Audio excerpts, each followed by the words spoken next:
안녕하세요. 거북이의 별색부록의 거북이입니다. 겉으로 보기엔 평범하지만 주변에 유독 사람이 끊이지 않는 사람이 있어요. 그들의 특징 중 하나는 바로 끌리는 말투를 사용한다 라는 점인데요. 말투 하나로 자신의 가치와 매력을 발산하는 셈이죠. 말투에는 그만큼 강력한 힘이 있습니다. 오늘은 김민성 저자의 말투만 바꿨을 뿐인데와 함께 인간관계, 자존감, 그리고 성공까지 하는 상위 1%만 몰래 알고 있던 말투의 비밀에 대해 살펴볼게요.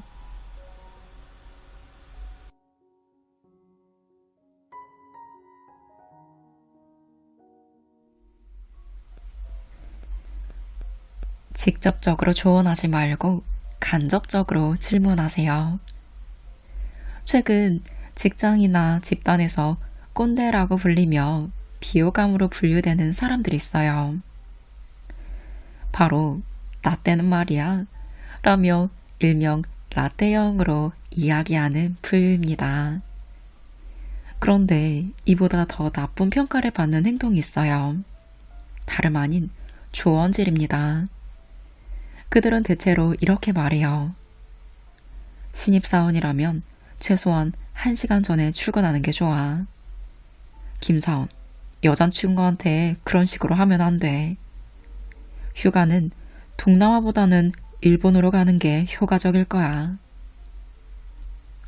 그런데 이런 직접적인 조언을 들으면 어떤 기분이 들까요? 아무리 도움된다고 하더라도 요청을 한 게 아니니 불필요한 잔소리로밖에 들리지 않을 수 있습니다. 이런 직접적인 조언은 원래 했던 결정을 번복하고 싶게 만드는 부작용도 낳죠. 예를 들어 일본으로 휴가를 가려고 했다면 동남아보다는 일본이 좋다는 직장 상사의 말에 일본으로 가기 싫어지는 것입니다. 하지만 일상에서 누군가에게 조언을 해야 할 때도 있죠. 그럼 어떻게 말해야 좋을까요? 어떻게 말해야 상대방이 나의 말에 반발심을 갖지 않고 있는 그대로 받아들일까요? 해답은 간접적으로 질문하는 데 있습니다. 이 예를 한번 볼게요. 원래는 보고서를 좀 더 명확하게 변경해봐 라고 했다면 이렇게 말하는 거예요. 보고서의 방향을 좀 더 명확하게 해보는 게 어떨까? 원래는 어제 시킨 업무는 오늘 안에 끝내고 퇴근하도록 해 라고 했다면 이제는 이렇게 말해보는 거죠. 주말 내내 처리 못한 일 때문에 신경 쓰이고 제대로 쉬지도 못하는 것보다 오늘 마무리하고 주말 동안 마음 편히 쉬는 건 어때? 원래는 휴가는 동남아보다 일본으로 가야 효과적일 거야 라고 말했다면 이제는 이렇게 말해보는 거예요. 내가 이 회사에 다니면서 휴가를 여러 번 가봤는데 동남아는 자리 비우는 시간 대비 비효율적인 선택지더라고. 더 효율적이고 자리도 덜 비울 수 있는 일본은 어떻게 생각해? 이렇게 같은 말도 질문 형태로 하면 받아들이는 사람 입장에선 전혀 다른 말로 들립니다. 그렇다고 해서 상대방이 당신의 조언을 무조건 받아들이지는 않을 거예요. 다만 직접적인 조언을 하면 상대방이 당신을 멀리하거나 기피해야 할 대상으로 여길 수 있지만 질문형으로 바꾸기만 해도 당신을 강요하는 사람이나 이야기하기 싫은 사람이 아닌 대화하고 싶은 사람, 다정한 사람, 자신을 위해 이야기해주는 사람으로 기억하게 됩니다. 그럼 사람들도 당신을 자연스레 더 많이 따르게 되겠죠. 과거형이 아닌 미래형으로 말하세요. 사회생활, 학교생활 등 여러 인간관계를 맺고 지내다 보면 누군가와 트러블이 생길 때가 있어요. 그런데 원인이 내가 아닌 상대방의 잘못이라면 그 대상에게 주의를 줘야 할 상황이 생깁니다. 하지만 싫은 소리를 하고 싶지 않아서 흐지부지 넘어간다면 상대는 당신에게 더 큰 잘못을 저지를 가능성이 아주 높습니다. 이는 1982년 범죄학자 제임스 윌슨, 조지 켈링이 발표한 깨진 유리창 법칙과도 비슷한 논리인데요. 핵심만 전달하자면 건물에 깨진 유리창이 많은 지역일수록 범죄 발생률이 높아집니다. 그 이유는 사소한 피해를 방치했기 때문이라는 것인데요.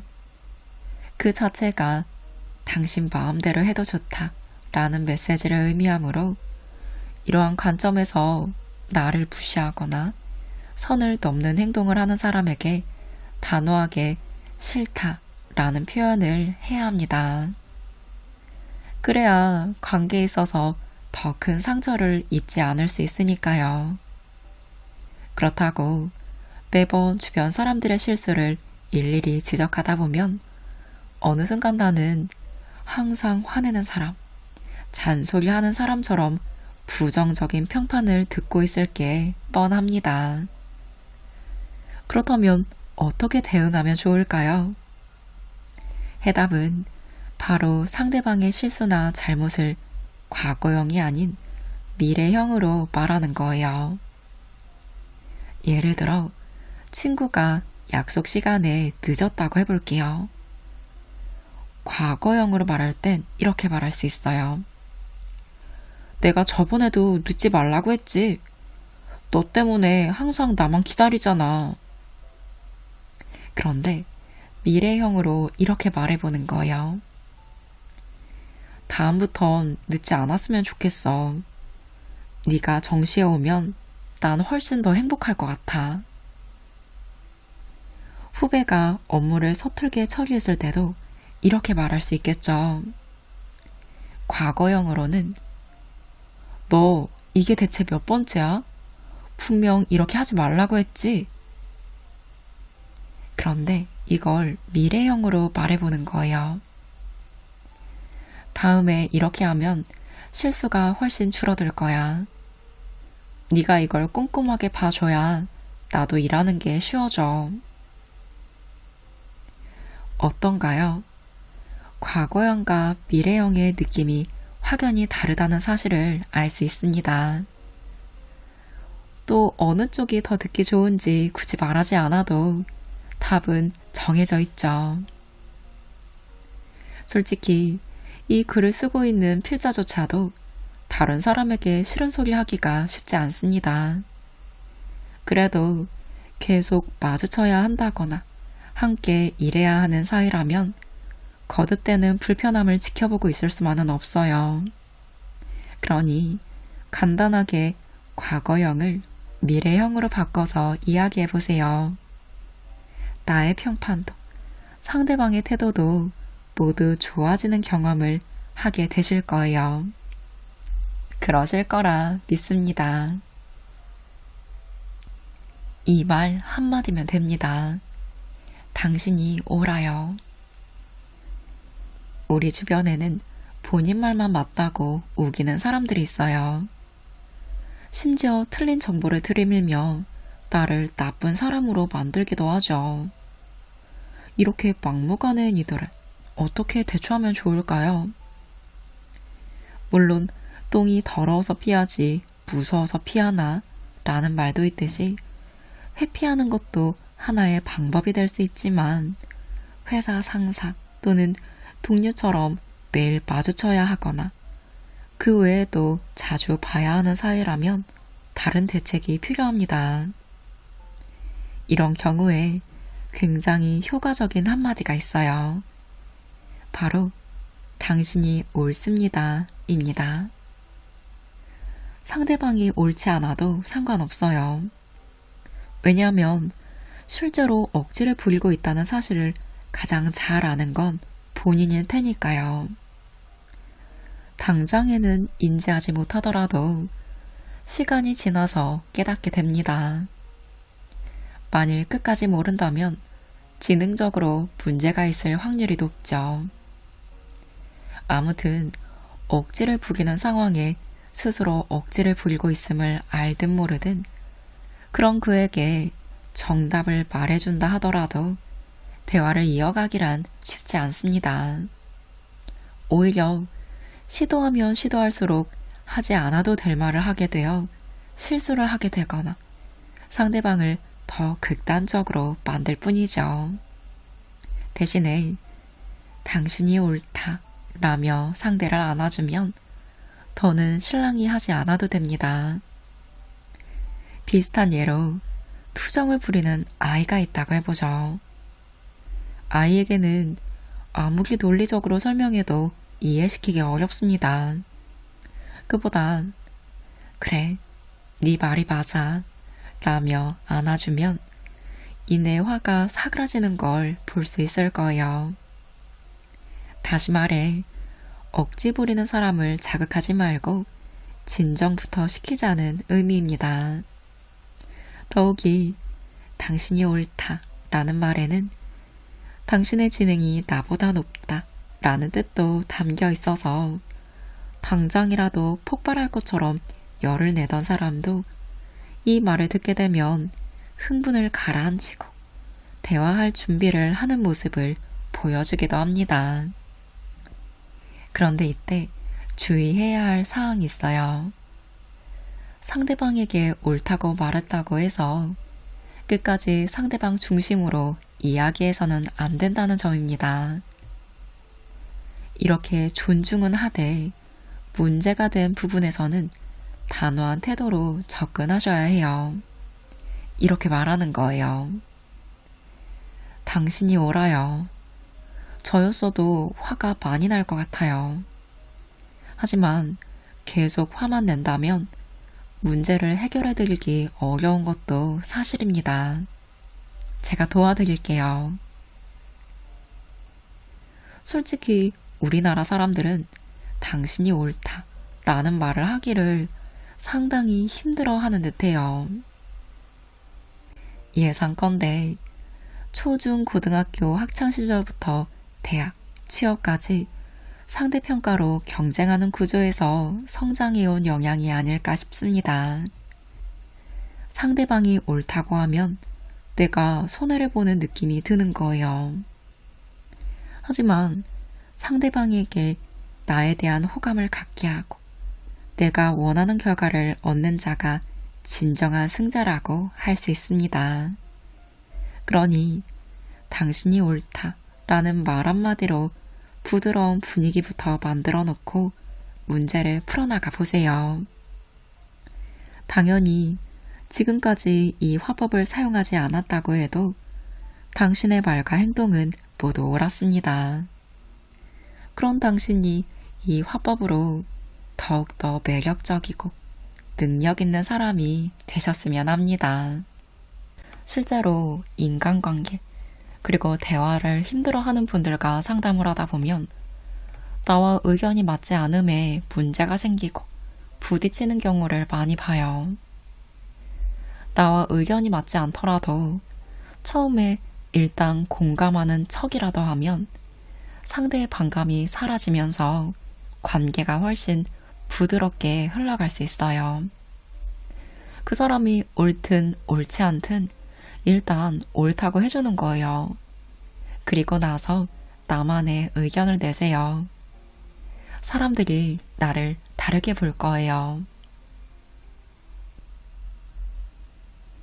그런데가 아니라 그리고를 사용하세요.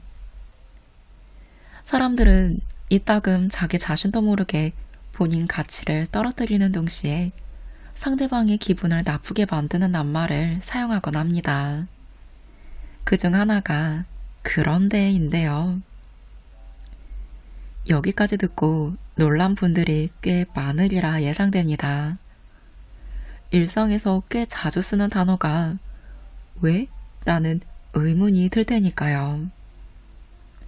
실제로 강의 현장에서도 그런데를 사용하지 말라고 교정해주면 많은 교육생이 반문하곤 합니다.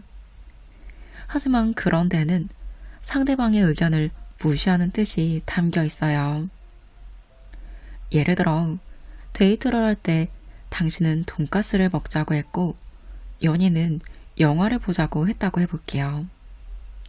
데이트를 마친 후 당신이 한 오늘 데이트 어땠어? 라는 질문에 상대방이 돈가스 먹은 거 말하는 거야? 그런데 영화 본 게 더 좋았어. 라고 답한다면 기분이 어떨까요? 당연히 썩 좋지는 않을 거예요. 은연중에 당신이 제시한 돈가스 먹는 일정이 비교적 좋지 않다는 의미를 내포하고 있어서입니다. 다른 예시를 들어볼게요. 긴 머리를 짧게 잘라 헤어스타일을 바꾼 뒤 친구에게 나 어때? 라고 물었는데 짧은 머리도 잘 어울리네. 그런데 긴 머리가 더 예쁜 것 같아. 라는 말을 듣는다면 상대방은 당신의 모든 선택을 존중해 주었지만 그다지 유쾌하지는 않습니다. 여기서 우리는 새로운 사실을 하나 알게 돼요.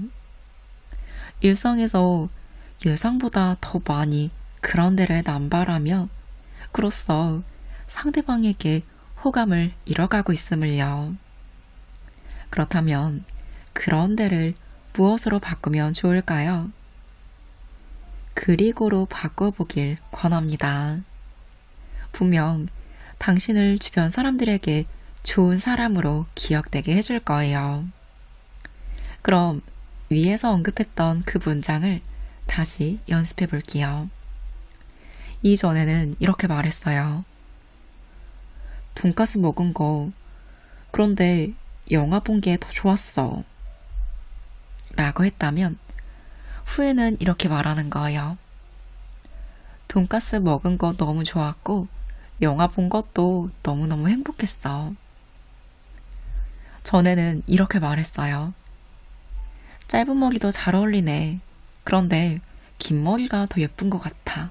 라고 말했다면 후에는 이렇게 말하는 거예요. 짧은 머리도 역시나 잘 어울린다. 그리고 난 긴 머리도 좋았어. 어떠신가요? 그리고로 바꿨을 뿐인데 훨씬 더 기분 좋은 답변이 되었죠. 이것을 참고해 일상생활에서도 습관화해 보세요. 단번에 고치는 건 어렵겠지만 인지하여 꾸준히 실천한다면 충분히 변할 수 있는 부분입니다. 덩달아 당신도 점점 매력적인 사람이 되어가리라 믿습니다. 그리고 다른 사람들도 당연히 그렇게 보겠죠. 옳은 말이 아닌 친절한 말을 하세요. 바른말 또는 옳은 말이라는 표현이 있습니다. 이는 이치에 맞고 합리적인 말이라는 뜻으로 겉으로 봤을 때는 긍정의 의미로 다가옵니다. 하지만 무조건 좋게 들리는 건 아니에요. 쉬운 설명을 위해 예시를 한번 들어볼게요. 가령 최근 체중이 늘어난 듯한 지인에게 요즘 살이 좀 쪘네요 라는 말을 했다고 해보죠. 실제로 그 사람이 살이 쪘다면 틀린 말이 아닙니다. 즉 바르고 옳은 말이죠. 그렇다고 하더라도 그 말이 반갑지는 않아요. 오히려 상처가 될 수 있겠죠. 또 키가 큰 여자에게 A님은 여자치고 키가 정말 크네요. 부러워요. 라고 한다면 어떨까요? 나는 칭찬이라고 생각했지만 어렸을 때부터 키가 크다는 이유로 놀림을 받아온 사람에게는 듣기 싫은 소리입니다. 그럼 어떻게 이야기하면 좋을까요? 이렇게 한번 이야기해 보는 거예요. 이전에는 요즘 살이 좀 쪘네요 라고 했다면 후에는 얼굴이 부쩍 환해졌네요. 비결이 뭐예요? 라고 말해보는 거예요. 이전에는 A님은 여자치고 키가 정말 크네요. 부러워요. 라고 했다면 후에는 이렇게 말하는 거죠. A님은 비율이 정말 좋아요. 부러워요. 어떤가요? 당사자가 아닌데도 기분이 좋지 않으신가요? 친절한 느낌도 듭니다. 하지만 직접 해보려고 하면 생각만큼 쉽지는 않을 거예요. 특히 처음 만난 상대에게 이런 센스를 발휘하는 건 더 어렵게 느껴질 수도 있고요. 그래서 만나기 전에 상대방과 친분이 있는 지인에게 물어보거나 SNS를 둘러봐도 좋아요. 이는 곧 친절한 사람이 되려면 약간의 노력이 뒷받침되어야 한다는 의미입니다. 물론 귀찮게 여겨질 수도 있어요. 그럼에도 좋은 관계를 형성하고 싶다면 꼭 필요한 부분이죠. 양은 냄비에 빠르게 끓은 찌개와 뚝배기에 천천히 달궈진 찌개의 맛이 다르듯 다소 시간이 걸리더라도 친절함으로 다가간다면 두터운 사이로 발전하게 되는 건 기본이고 당신을 계속 만나고 싶은 매력적인 사람으로 만들어줄 것입니다. 이렇게 설명해도 이따금 내가 좀 직설적이야. 나는 솔직한 게 강점이야. 사실을 말한 것뿐인데 왜 그래? 라며 무례한 태도를 고집하는 분들도 있어요. 바른말, 옳은말이라는 핑계를 대면서요. 하지만 결국 그들 곁에 남아있을 사람은 그리 많지 않습니다. 그러니 꼭 기억하세요. 바른말, 옳은말이라고 해서 언제나 좋은 건 아니라는 것을요. 대신 친절함으로 다가가세요. 어느덧 나를 따르는 좋은 사람들이 곁에 머물러 있을 거예요. 힘들면 이렇게 외치세요. 이것만 끝나면. 인생의 힘든 상황은 언제나 찾아옵니다. 더 잔인한 건 고통이 크면 클수록 예고 없이 찾아온다는 사실이에요. 이럴 때 이것만 끝나면 이라고 외치면 단숨에 행복한 순간으로 바꿀 수 있습니다. 힘든 일은 언제나 찾아올 수 있어요. 필자 역시 매일 글을 써야 하는 작가, 1분에 몇천만 원이 왔다 갔다 하는 생방송을 진행하는 쇼호스트, 조회수와 댓글, 팔로워, 광고주들을 관리해야 하는 인플루언서, 수백 명의 매출을 올려줘야 하는 세일즈 강사 등의 역할뿐만 아니라 세부적인 업무까지 감당해야 하니 때로는 힘들고 버겁기도 합니다.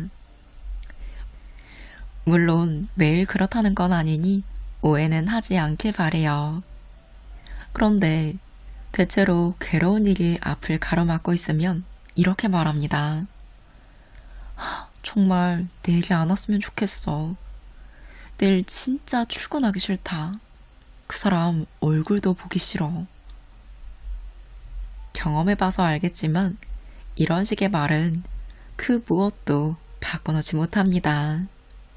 오히려 나에게 부정적인 감정만 더 쌓을 뿐이죠. 대신 이것만 끝나면 을 적용해서 이렇게 말하는 거예요. 그러면 분위기 전환과 동시에 의욕도 북돋을 수 있습니다. 내일 하루만 지나면 휴식이다. 내일 일만 마무리하고 나면 얼마나 뿌듯할까? 내일 하루만 그 사람을 보고 나면 친구들이랑 놀 수 있다. 이 일이 마지막이야. 이 일을 해내고 나면 난 더 편안해지고 안정적인 상황이 올 거야. 이 같은 유형의 말을 긍정적 재평가라고 합니다. 즉, 본인이 겪을 힘든 상황으로부터 긍정적인 측면 또는 의미를 찾음으로써 정서를 처리하는 방식입니다.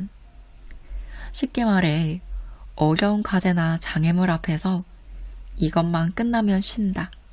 이것만 넘으면 더 행복해진다. 라고 말하며 정면 돌파하는 것이죠. 한편 역피해의식이라는 심리학 용어가 있어요. 세상 모든 것이 나에게 좋은 운과 보상을 주려고 음모를 꾸미고 있다고 생각하는 자세입니다. 어떠한 고통과 위기도 자신의 성장과 성공을 위한 하늘이 주는 선물이라고 인식하는 거예요. 이런 역피해 의식을 가진 사람들에게는 단기간에 높은 성과를 올린다는 공통점이 있습니다. 그들은 왜 하필 이런 일이 나에게 벌어지는 거야? 라는 피해의식에 사로잡히지 않아요. 분명 이 사건이 나에게 발생한 이유가 있으며 내가 되고 싶은 사람이 되려면 무조건 겪어야 하는 과정이라고 여깁니다. 대표적인 인물이 억만장자 클레멘트 스톤입니다. 네, 그렇습니다. 나에게 벌어진 어떠한 상황도 내가 어떻게 받아들이느냐에 따라서 바뀔 수 있다는 거예요. 그러니 사람이든 환경이든 그 어떤 대상이 당신을 괴롭혀도 얼마나 나를 크게 성장하게 하려고 이렇게 힘든 시련을 주는 걸까? 라는 역피해의식의 관점으로 바라보면 이것만 끝나면 이라고 말하며 앞으로 나아가세요. 당신도 모르는 사이 그 구간을 지나가 행복한 내일에 도착해 있을 테니까요. 이미 했다라고 외치세요. 인생의 기세가 달라집니다. 모든 분야가 그렇겠지만 홈쇼핑에서 생방송을 진행하다 보면 언제나 좋은 결과만 마주하는 건 아닙니다. 어떤 날은 매진이라는 만족스러운 성과를 내기도 하고 또 어떤 날은 심각할 정도로 매출이 일어나지 않기도 하죠. 그리고 같은 상품이라 할지라도 매출 예감이 나쁠 때가 있어요. 가령 10일 연속 비가 온다고 예고한 다음 날에 자외선 차단 제품. 조류 독감이 한창일 때 닭고기가 그러합니다. 이때는 방송을 시작하기 전부터 분위기가 전반적으로 다운되어 있죠. 하지만 인생은 기세입니다. 아무리 힘들고 어려운 상황이라도 이기는 기세를 처음부터 끝까지 유지하는 비결이 있습니다. 바로 마음속으로 이미 했다 라고 외치는 거예요. 정말 힘든 순간에 필자가 이용하는 방법입니다. 이 말에 아직 시작도 하지 않았는데 할 수 있다도 아닌 이미 했다를 외친다고요? 라는 의문을 가질 수도 있겠어요. 그런데 완료형이어야 하는 분명한 이유가 있습니다. 바로 멘탈 관리의 기초가 부정의 생각을 통제하는 것이어서 그렇습니다. 즉, 긴장되는 상황에서 실수하는 모습을 떠올리지 않게 하려는 일종의 장치인 셈인 것이죠. 우리의 상상은 힘이 세서 예상하는 것만으로도 그 일이 일어날 확률이 높습니다. 그래서 이것을 미리 차단하는 거예요. 다시 말해, 할 수 있다는 아직 내가 해야 할 일이 남아있어서 과정과 관련한 고민이 함께 연상되지만 이미 했다 라고 말하면 목표를 완수한 나의 모습이 강하게 새겨져서 감정을 다스리기에도 탁월합니다. 일상에서도 마찬가지예요. 중요한 순간에 부정적인 생각이 들면 즉시 중단해야 합니다. 인간의 뇌는 틈이 생기면 그 틈을 메우려는 경향이 있어서 예정되지 않은 경로로 흘러가지 못하도록 해야 하죠. 한마디로 부정이 끼어든 자리에 긍정을 채워 부정을 빠르게 없앤다는 뜻입니다. 그래서 부정적인 생각이 들 수밖에 없는 어려운 상황에 이미 했다라는 긍정 확언은 큰 힘을 발휘합니다. 나를 이미 성공한 사람으로 만들어 주어서 부정의 기운이 들어올 틈을 주지 않는 덕분입니다. 실제로 멘탈이 강한 사람들은 자기 확언을 습관적으로 해요. 괜찮아, 잘하고 있어, 좋아지고 있어 와 같은 긍정적인 말을 스스로에게 들려주는 것입니다. 이를 몰입형 혼잣말이라고 하는데요. 이보다 거리두기형 혼잣말이 더 효과적입니다. 쉽게 말해 2인칭 또는 3인칭으로 본인의 이름을 부르면서 이렇게 말하는 거예요. 김민성, 괜찮아. 김민성, 잘하고 있어. 민성아, 좋아지고 있어. 여기에서 더 나아가 이전에 말했듯이 완료형으로 자기 자신에게 김민성, 이미 괜찮아졌어. 민성아, 이미 잘했어. 민성아, 이미 좋아졌어. 라고 해준다면 부정적 감정의 파도가 긍정적 파도로 변해 당신의 기세를 바꿔줍니다. 오늘은 김민성 저자의 말투만 바꿨을 뿐인데와 함께했습니다. 저자는 영어, 방송, 강의 등 말을 중요하게 사용하는 분야에서 활동하며 쌓은 15년간의 내공을 이 책에 담았는데요. 내 마음을 단단하게 할 뿐만 아니라 상대의 마음을 얻는 말 꿀팁들이 우리가 자주 겪는 상황에 대한 예시와 함께 정리되어 있어요. 문제가 생기는 원인도 해결책도 결국은 말이더라고요. 우리가 사용하는 말이 중요한 열쇠라는 거죠. 말로 좋은 사람들을 나에게 끌어당기고 좋은 에너지를 전하며 나누고 싶은 분들이라면 이 책이 큰 도움이 되실 것 같습니다. 옳은 말이 아닌 친절한 말을 사용하며 귀인들을 끌어당기시기를 바라고 응원하는 마음으로 영상 마무리합니다.